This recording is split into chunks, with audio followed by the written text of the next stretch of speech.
एक बार की बात है। एक जंगल में आम का पेड़ था। जंगल के पास एक छोटा सा गांव था।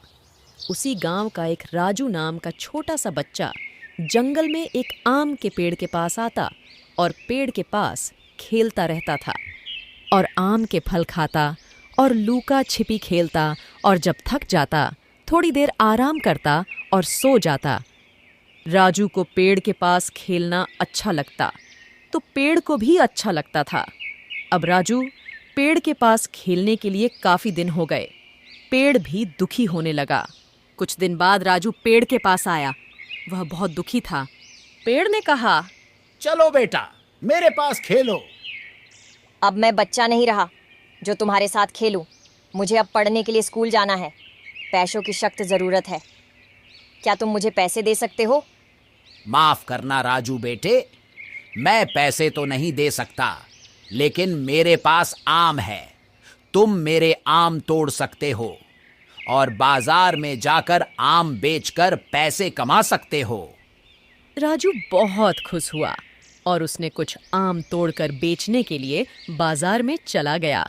लेकिन वह राजू बहुत दिन बीत गए, आम के पास नहीं आया। बेचारा आम का पेड़ बहुत दुखी हो गया। कई सालों बाद राजू पेड़ के पास आया। आम का पेड़ खुश हुआ और बोला, चलो बेटा, मेरे साथ खेलो। तुम्हारे पास खेलने के लिए मेरे पास टाइम नहीं और मैं वैसे भी बड़ा हो गया हूँ। मेरे पास घर नहीं है, क्या तुम मेरे लिए घर बना सकते हो? मुझे माफ करना राजू बेटे, मेरे पास घर तो नहीं है, लेकिन तुम मेरी शाखाएं तोड़ सकते हो और घर बना सकते हो। और राजू ने उसी आम के पेड़ की सारी शाखाएं तोड़ ली और वह खुश होकर वहां से चला गया। शाखाएं टूटने के बाद भी वह बहुत खुश था, परंतु कई वर्ष बीत गए। राजू पेड़ के पास नहीं आया। पेड़ दुखी हो गया। एक दिन राजू फिर उसी आम के पेड़ के पास आया। पेड़ बहुत खुश हुआ और पेड़ बोला, चलो बेटा, मेरे पास खेलो। नहीं, अब मैं बूढ़ा हो गया हूँ। अब जिंदगी आराम से बितानी है। अब मुझे समुद्र पार करने के लिए एक नाव चाहिए। क्या तुम नाव दे सकते हो? पेड़ बोला, नाव बनाने के लिए मेरे तनों को काट लो और नाव बना लो। बस फिर क्या था, पेड़ की सारी तनों को तोड़ लिया और नाव बनाकर चलाने लगा। कई वर्ष बीत गए। राजू पेड़ के पास नहीं आया। पेड़ भी दुखी होने लगा। फिर एक दिन जंगल में उसी आम के पेड़ के पास आया और पेड़ बोला, मेरे पास सच में कुछ भी नहीं बचा है तुम्हें देने के लिए, बस ये जड़ें बची हुई हैं।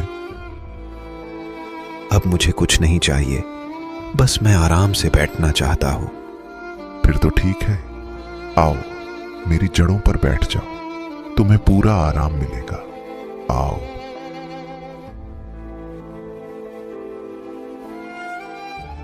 राजू पेड़ की जड़ों पर बैठ जाता है। पेड़ खुशी से रोने लगता है।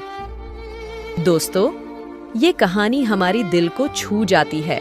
एक पेड़ अपने जीवन में कुछ देता और सिर्फ देता ही देता है। पेड़ धूप से बचने के लिए छाव और फल और लकड़ियां देता ही रहता है और बदले में हम कुछ नहीं देते। आपसे यही गुजारिश है, अगर आप पेड़ लगा भी नहीं सकते हो तो पेड़ काटना भी मत। धन्यवाद।